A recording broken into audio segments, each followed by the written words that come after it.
Hello everyone, and welcome back at today's analysis. Now for the 52nd episode I'm going to analyze none other than Simone Lenoir, the main antagonist of the 1998 film, Scooby Doo on Zombie Island.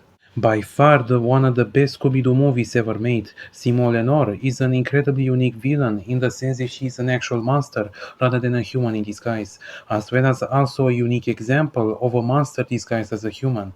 And in this episode I'm going to analyze all the information given about her throughout the film to understand Simone Lenoir and her journey from a peaceful colonist to the diabolical werecat and serial killer she has ultimately become.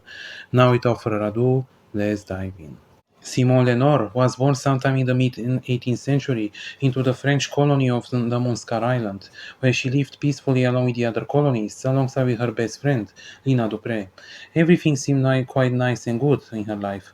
However, by the 1790s, the famed pirate Morgan Monscar came and massacred all the colonists on the island, minus Lina and Simone, who managed to survive, all in order to bury their treasure. In pain for after what's happened, Simone and Lina officially invoked the power of the cat god, resulting in both of them becoming werecats, and used their newfound ability to kill the pirates and drain out all their life force as revenge for destroying their island. However, they soon realized that the curse affected them as well, as they have to consume now the life force of other people in order to maintain their immortality.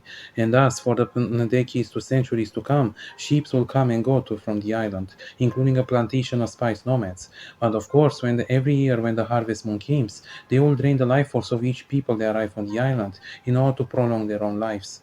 And he stated that they even absorbed the life force of Confederate soldiers during the American Civil War, and eventually they were needed to lure the tourists on the island, and thus they needed a boatman, Jacques, who also wanted to become immortal like them, and so Simone Elena gave it to them, thus making him into a werecat as well, and thus for years she will ultimately lure people on the island, and thus they drain their life force every harvest moon, and getting away with all of this for 200 years. But everything ultimately changed in 1998 when she lured on the island none other than Scooby Doo and the Mystery Inc., who came to make a documentary about Morgan Monscar. But now, before I go any further, we all should stop and ask ourselves, is Simone Lenoir evil? And the reason I'm asking this is while undeniably that what she's doing is evil, she herself is not entirely evil, in the sense that she does has a one tragic backstory that actually shows to us why she is this way.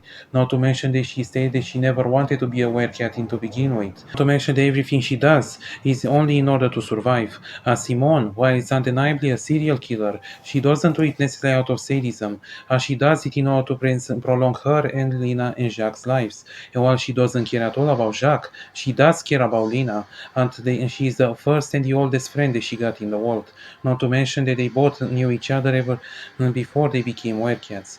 And thus, it could be argued that in the end, the answer to the question is still pretty much yes. Simone is evil, although to be honest, she's a tragic kind of evil. And in the end, she failed to drain the life force of Scooby-Doo and everybody else, resulting in her, Lina, and Jacques officially dying on screen. And all their victims who became zombies due to the curse were finally able to rest in peace, and thus finally freeing all the people she killed over the centuries.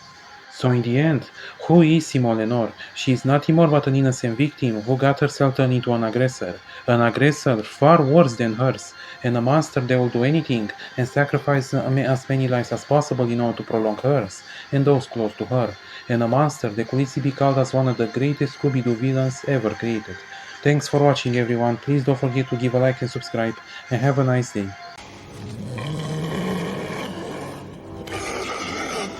I've had enough of that meddling dog! Oh?